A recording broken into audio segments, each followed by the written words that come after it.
I'm Bill Statsky, and I also have some memories of 393 Merrimack Street. When we visited, we came from Boston, so we got to stay at 393, often overnight several times. So we got to have a lot of experiences, myself, Bill Statsky, my sister Brenda, my brother Rich, and brother Joe.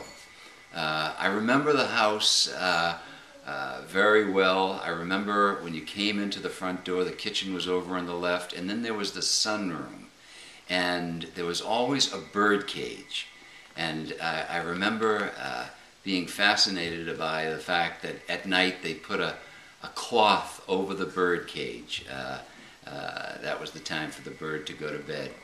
The house had 3 bedrooms. Downstairs was a bed off the dining room, and in that bedroom, Bukcha and Jenny slept in one bed.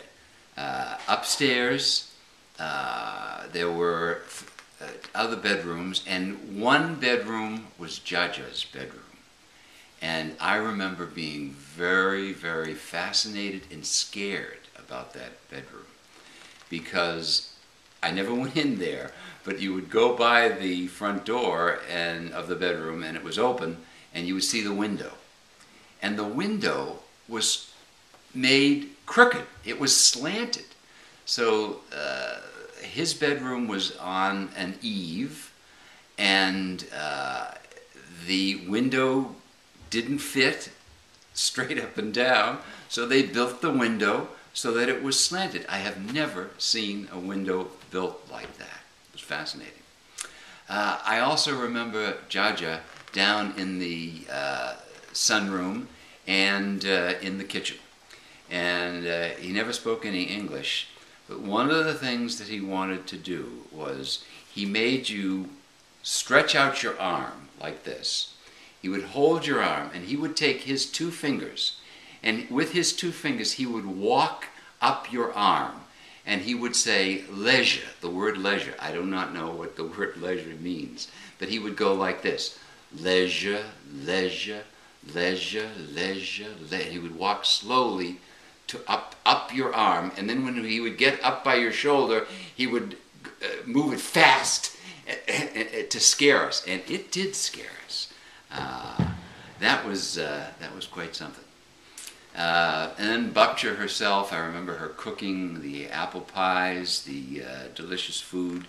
She came to Boston a lot, and when she did, one of the fascinating things was she would sit in the kitchen with my mother, and they would talk all night, even to the point where my mother, Lena, would turn to Bukcha and look out at the window and say, "Oh, the sun has just come up." So they just realized that they talked all through the night, right into the morning. And I remember saying to her, "Bukcha," and my mother too, "what do you talk about?" And my mother says, "We tell the same stories about the old days over and over and over again." They never got tired of being buddies, talking in Polish. We understood nothing, and it was quite something to listen to this constant flow of the Polish language. And Bukcha wanted to learn English. I remember a few times if we did say a few words like "yak samash," she would immediately say, "Talk English, talk English." She wanted us to speak English so that she could learn English. And then towards the end, I remember some very sad times, and the time that she passed away. It was a hot summer day, and Bukcha got a little upset that she didn't have anybody to mow the lawn.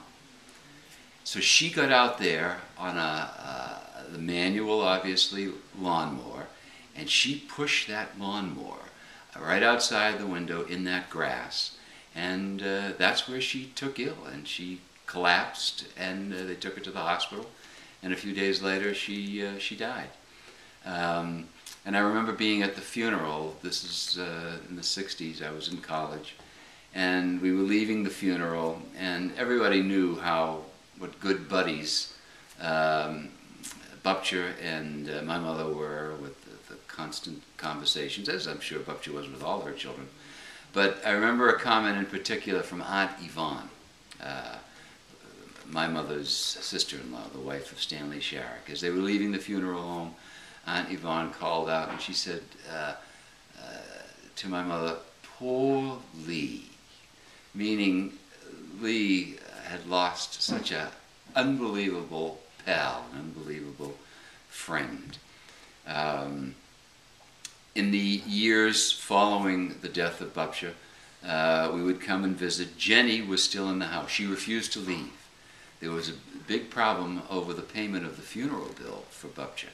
The funeral director was not paid, and he foreclosed on the house, or he forced the foreclosure on the house to get the funeral bill paid. Jenny, however, refused to leave. The sheriff came, and there's one scene where the sheriff and police officers were telling Jenny she's got to leave. She says, "I'm not leaving. My mother paid for this house, and I'm not leaving." And then the sheriff got very stern with her and says, "We'll put you to court." But they couldn't get her out, so she stayed there.